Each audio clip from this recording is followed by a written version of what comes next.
बिस्मिल्लाहिर्रहमानिर्रहीम। अस्सलाम वालेकुम। सिंधी IT अकेडमी में आवाज़ भलिका। Lecture number 2 foundation of networking अॼु पढ़ंदासीं। What is a computer network? Computer network छा आहे? A computer network is a group of two or more computers connected with each other for sharing resources and information। ॿ या ॿिनि खां वधीक computers असीं पाण में कनेक्ट करे उन्हनि जा रिसोर्सिस शेयर करियूं त उनखे असीं कंप्यूटर नेटवर्क चवंदा आहियूं। रिसोर्सिस में छा छा अचे थो? डिवाइसिस जेके कंप्यूटर सां अटैच आहिनि, जंहिंमें सीड रोम थी वियो, हार्ड डिस्क थी वई, स्टोरेज थी वियो, या वरी कंप्यूटर सां प्रिंटर अटैच आहे, स्कैनर अटैच आहे। त इहे डिवाइसिस जेके शेयर कयूं असीं उनखे कंप्यूटर नेटवर्क चइबो आहे। टाइप्स ऑफ नेटवर्क्स कहिड़ा आहिनि? LAN local area network, campus area network, metropolitan area network, wide area network. उनके अलावा intranet, internet, virtual private network, client server network, work group network. तो वन बाय वन इनके असीं detail में पढ़ूं था। लोकल एरिया नेटवर्क छा आहे? कंप्यूटर नेटवर्क अहिड़ो नेटवर्क जेको लिमिटेड जोग्राफिकल एरिया में हुजे, जहिड़ो घर आहे, स्कूल थी वियो, lab, office building etcetera. Office में जेके नेटवर्क आहे 8-10 कंप्यूटर्स कनेक्टेड आहिनि, इनखे असीं LAN ई चवंदासीं। हिन तस्वीर में ॾिसो त कुझु कंप्यूटर्स आहिनि, उनखे अलावा हिते 3 सर्वर्स आहिनि, फाइल सर्वर, मेल सर्वर, प्रिंट सर्वर। सर्वर छा आहे? सर्वर अहिड़ो कंप्यूटर जेको का न का सर्विस प्रोवाइड करे, तो उनखे असीं सर्वर चवंदा आहियूं। त लोकल एरिया नेटवर्क सम्झी छॾियो त लिमिटेड जोग्राफिकल एरिया में कंप्यूटर्स जेकॾहिं पाण में कनेक्टेड हुजनि त उनखे लोकल एरिया नेटवर्क चवंदासीं। कैंपस एरिया नेटवर्क छा आहे? कैंपस एरिया नेटवर्क जो मिसाल ईअं आहे त यूनिवर्सिटी जे अंदरि जेके डिपार्टमेंट्स आहिनि उहे पाण में इंटर कनेक्टेड हुजनि, इनखे असीं कैंपस एरिया नेटवर्क चवंदासीं, मतिलबु network with in a campus. इहो नेटवर्क हिकिड़ो लिमिटेड जोग्राफिकल एरिया में हूंदो आहे। Metropolitan area network, a computer network across an entire city। जेकॾहिं नेटवर्क उहो फैलियल आहे सॼे शहर में, उनखे असीं मेट्रोपॉलिटन एरिया नेटवर्क चवंदासीं। वाइड एरिया नेटवर्क छा आहे? Wide area network is telecommunications network that extends over a large geographical area for the primary purpose of computer networking। Wide area network में इन जो जेको एरिया है उहो तमामु घणो एक्सटेंड थियल हूंदो आहे। For example city to city जेकॾहिं नेटवर्क असीं चऊं नेटवर्क कनेक्टेड आहे city to city, state to state, province to province, country to country. इन जो ॿियो मिसाल सोलो इहो वठूं त हिकिड़ी ऑर्गेनाइजेशन आहे जंहिंजूं 3-4 ब्रांचिस आहिनि। हेड ऑफिस इस्लामाबाद में है, बाक़ी ब्रांचेस कराची, लाहौर, हैदराबाद में आहिनि।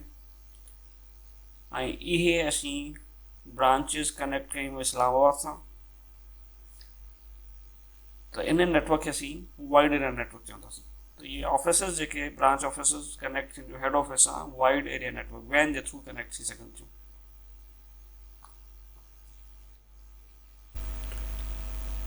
Intranet. Intranet is a computer network which is controlled and administered by a single entity such as a company or organization। Intranet हिकिड़ो प्राइवेट नेटवर्क आहे कंहिं बि ऑर्गेनाइजेशन जो, कंहिं कंपनी जो। उन में प्राइवेट ऑर्गेनाइजेशन जा जेके उन ऑर्गेनाइजेशन जा जेके सर्वर्स आहिनि उहे प्राइवेटली सिक्योरली एक्सेस थींदा आहिनि। फॉर एग्जांपल हिकिड़ी जेको बैंक आहे, बैंक जूं डिफरेंट ब्रांचिस आहिनि, त बैंक जे जेके सर्वर्स आहिनि उहे पब्लिकली एक्सेस त नथा करे सघजनि, त उन जो जेके ब्रांचिस आहिनि उहे ब्रांचिस ई सिर्फ़ु उन बैंक जे सर्वर्स खे एक्सेस कनि थियूं। त इन नेटवर्क खे असीं चवंदासीं इंट्रानेट। इंट्रानेट हिकिड़ो सिक्योर्ड नेटवर्क आहे, प्राइवेट नेटवर्क आहे।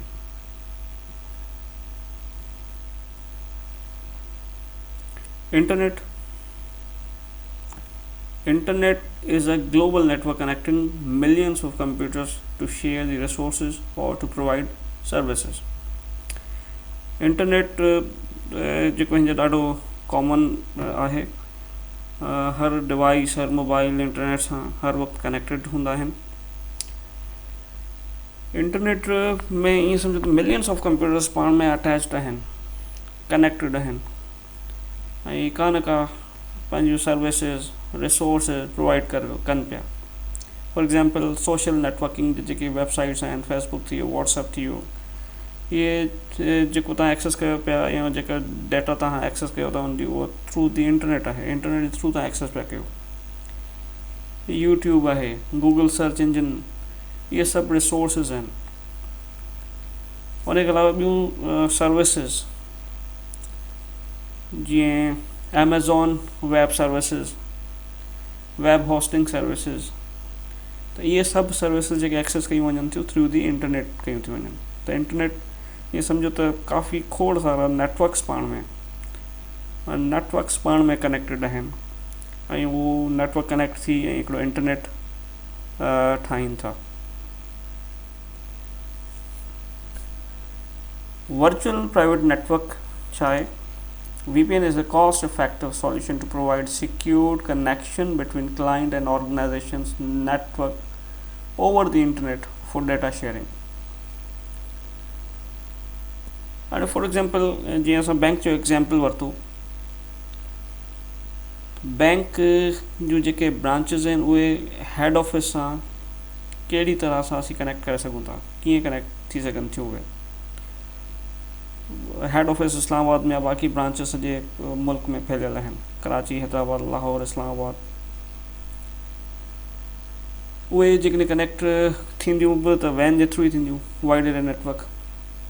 वाइड एरिया नेटवर्क में लीज़ लाइन कंहिं सर्विस प्रोवाइडर खां, जेके टेलकोज़ हूंदा आहिनि उहे लीज़ लाइन प्रोवाइड कंदा आहिनि, पर लीज़ लाइन जेको आहे उहो काफ़ी एक्सपेंसिव हूंदो आहे। त असां ॿियो हिकिड़ो लो कॉस्ट सॉल्यूशन आहे वर्चुअल प्राइवेट नेटवर्क जो। त VPN उहे ब्रांचिस जेके आहिनि इंटरनेट यूज़ कंदे हिकिड़ो हेड ऑफिस सां सिक्योर टनल ठाहींदियूं आहिनि, जंहिंखे point to point tunneling protocol जे थ्रू या साइट टू साइट VPN जे थ्रू हिकिड़ो कनेक्शन इस्टेब्लिश कंदियूं आहिनि, ऐं उहे सिक्योरली डेटा एक्सेस कंदियूं आहिनि इंटरनेट खे यूज़ कंदे। उहो जेको विच में टनल ठहंदो, विच में चैनल ठहंदो, उहो पब्लिकली अवेलेबल कोन हूंदो, उहो आम पब्लिक उनखे एक्सेस नथी करे सघे। त उहो सिर्फ़ु उन हेड ऑफिस ऐं ब्रांच जे विच में हिकिड़ो कनेक्शन ठहंदो, ऐं जेके बैंक जा सर्विस आहिनि, सिक्योर इंफॉर्मेशन आहे, उहो ब्रांच एक्सेस करे सघे थो।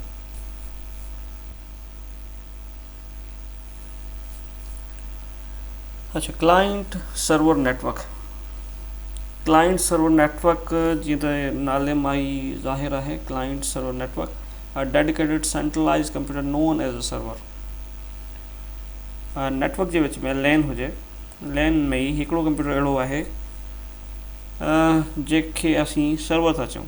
सर्वर जीअं पहिरीं तव्हांखे ॿुधायो त अहिड़ो को कंप्यूटर जेको का न का सर्विस प्रोवाइड करे, हुनखे सर्वर चइबो आहे।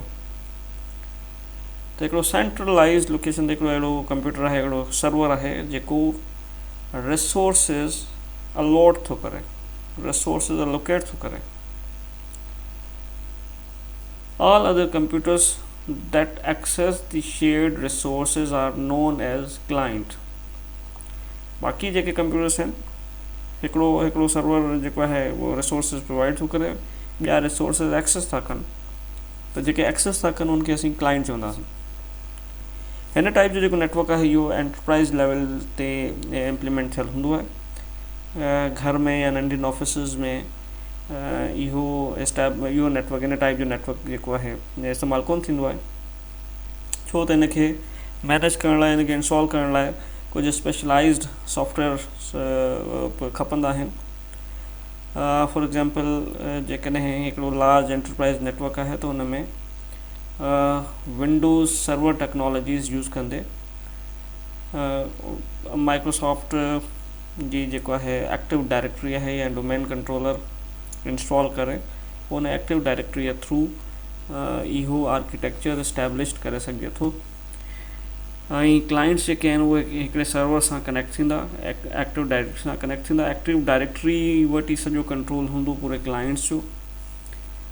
फॉर एग्ज़ाम्पल तव्हां चाहियो था त जेके कंप्यूटर्स आहिनि, क्लाइंट्स आहिनि, उन्हनि में USB एक्सेस न थिए, USB ब्लॉक हुजे, छो USB जे करे वायरस अचनि था ऐं वायरस नेटवर्क में आसानी सां ट्रेवल करे था वञनि। इन कंडीशन में तव्हां USB डिसेबल करे सघो था सेंट्रल लोकेशन तां, उहो सिर्फ़ु ऐं सिर्फ़ु क्लाइंट सर्वर आर्किटेक्चर में।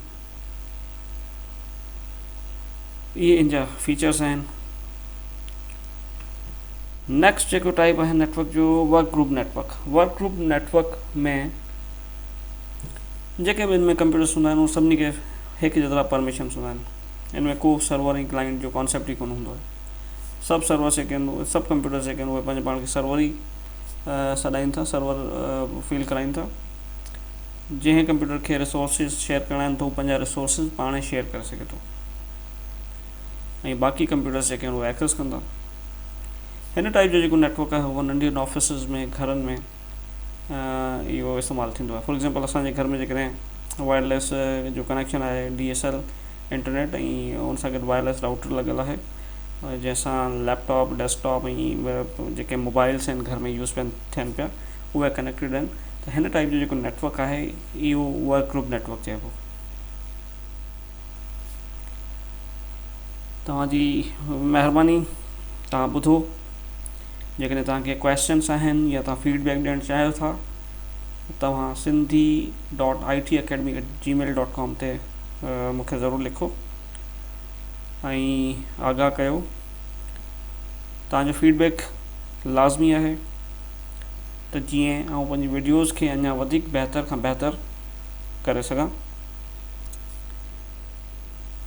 पंहिंजो ख़्यालु रखिजो, महिनत कयो, टाइम न विञायो, मूंखे दुआउनि में यादि रखिजो। अल्लाह हाफ़िज़।